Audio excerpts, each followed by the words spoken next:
Hi there, this is Sabrina. Welcome to my channel.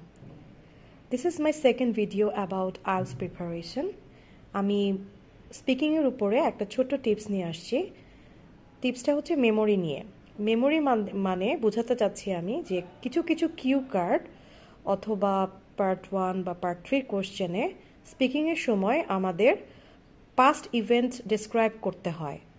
তো সেই ক্ষেত্রে আমরা এই সেন্টেন্সগুলো রেডিমেড সেন্টেন্স বা টেমপ্লেটগুলো ইউজ করতে পারি। আমি এখানে 6টা সেন্টেন্স লিখেছি। এখান থেকে যদি দুটো থেকে 3টা আমরা বলার প্র্যাকটিস করি তাহলে এক্সামের সময় আমরা সেটাকে রিপ্রোডিউস করতে পারবো।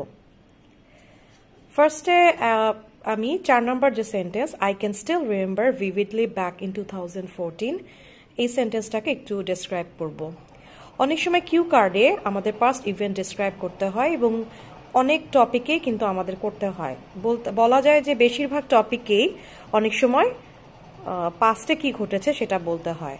তো সেই ক্ষেত্রে আমরা এইটা একটা স্টার্টিং সেন্টেন্স হিসেবে রেডিমেড স্টার্টিং সেন্টেন্স হিসেবে ইউজ করতে পারি। ভাবা লাগবে না, ফ্লুয়েন্সিটা ভালো মেনটেন হবে।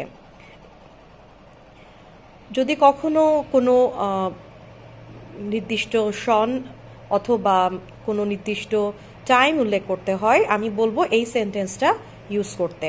I can still remember vividly back in 2014 অথবা I can still remember vividly back in my childhood days.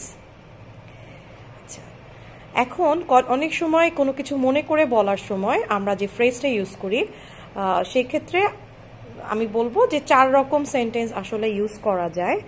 সেটা হচ্ছে as far as my memory is concerned অথবা আমরা বলতে পারি if my memory serves me right অথবা if I am not mistaken। আরেকটা sentence বলা যায় to the best of my recollection। যে সেন্টেন্সটাতে কমফোর্টেবল ফিল করে বা পরীক্ষার হলে রিফ্লেক্সলি যাতে আসে সেই ব্যাপারটা খেয়াল রেখে আমরা সিলেক্ট করতে পারি যে কোন সেন্টেন্সগুলো আমরা ইউজ করব।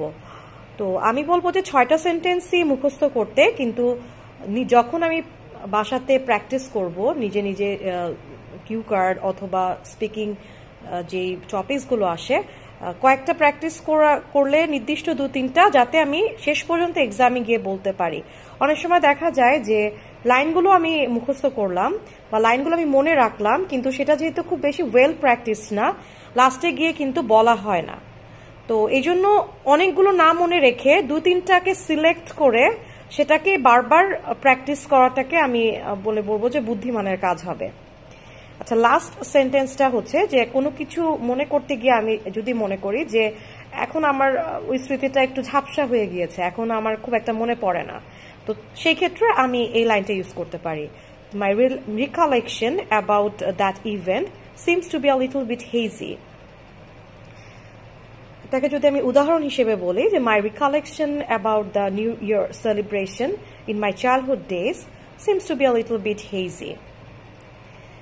যদি আমি ভিভিডলি মনে করতে পারি আমি ইউজ করতে পারি উপরের লাইনটা।